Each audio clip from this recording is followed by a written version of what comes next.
Pork കഴിക്കില്ലെങ്കിലും പോർക്കിൻ്റെ ഈ വക വിഭവങ്ങളൊക്കെ ഇങ്ങനെ കാണാൻ ഭയങ്കര ഇഷ്ടമാണ് കേട്ടോ. ഇത് നോക്കി പോർക്കിൻ്റെ തല അങ്ങനെ തന്നെ ചുട്ടു വെച്ചേക്കുന്നത്. And lots of sea food items ഉണ്ട്. ഒരു ഫിഷ് പോലും കഴിക്കാതെ ഞാൻ സീ ഫുഡിൻ്റെ ഭാഗത്തേക്കേ തിരിഞ്ഞു നോക്കാറില്ല. ഇതെല്ലാം തങ്കപ്പൻ ഈ ഒരു ടൂറൊക്കെ എടുത്ത് നടക്കുകയായിരുന്നു. തങ്കപ്പൻ ആക്ച്വലി എന്നെക്കാട്ടും കുറച്ചുകൂടി ഫിഷൊക്കെ കഴിക്കും.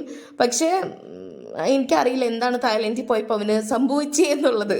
അത് നോക്കി കാണേണ്ടിയിരിക്കുന്നത്. കാരണം അവൻ ഓൾമോസ്റ്റ് അവന് കടിക്കാത്ത എല്ലാ സാധനങ്ങളും കഴിക്കാൻ താല്പര്യമുള്ളൊരു കൊച്ചാണ്. എനിവേ നമ്മൾ സ്വീറ്റാണ് കൂടുതലും ഫോക്കസ് ചെയ്തത്. അങ്ങനെ ഒത്തിരി സ്വീറ്റ് ഐറ്റംസ് കണ്ട് മാക്രോൺസ് ഇതൊക്കെ കണ്ട് നമ്മൾ ഫാസിനേറ്റ് ആയി നിൽക്കുന്ന സമയത്താണ് ഒരു മോളിൻ്റെ ഉള്ളിൽ നടത്തിയിരിക്കുന്ന ഒരു സെറ്റപ്പാണ് കേട്ടോ.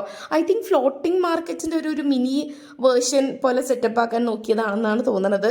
ആൻഡ് ഇവിടെയുള്ള മോളുകൾക്ക് എനിക്ക് തോന്നിയൊരു കാര്യം എന്താണെന്നറിയോ, ഇവരുടെ മോൾ വിസിറ്റിനെക്കാട്ടും കൂടുതൽ ബാത്റൂം അല്ലെങ്കിൽ വാഷ്റൂംസ് വിസിറ്റ് ചെയ്യണം എന്നുള്ളതാണ്.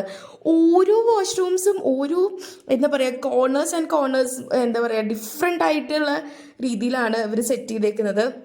ആൻഡ് ആബ്സല്യൂട്ട്ലി മോളിൻ്റെ ഇൻസൈഡ് എന്ന് പറഞ്ഞു കഴിഞ്ഞാൽ it's I can see a mall and it's നമുക്കൊരു ലക്ഷറിയസ് ആയിട്ടുള്ളൊരു ഫീലാണ്. എന്തായാലും നമ്മൾ ഭയങ്കര എന്താ പറയുക എൻജോയ് ചെയ്ത് ചില്ല് ചെയ്ത് നടക്കുകയാണ്. ആൻഡ് ഞങ്ങളെക്കാട്ടും കൂടുതൽ എക്സൈറ്റ്മെൻറ്റ് ആർക്കാണെന്നറിയോ, ചേച്ചിക്കാണ് കേട്ടോ. ചേച്ചി ഒറ്റ ഒരാളുടെ കാരണമാണ് നമ്മൾ ഇത്രയും കൂടുതൽ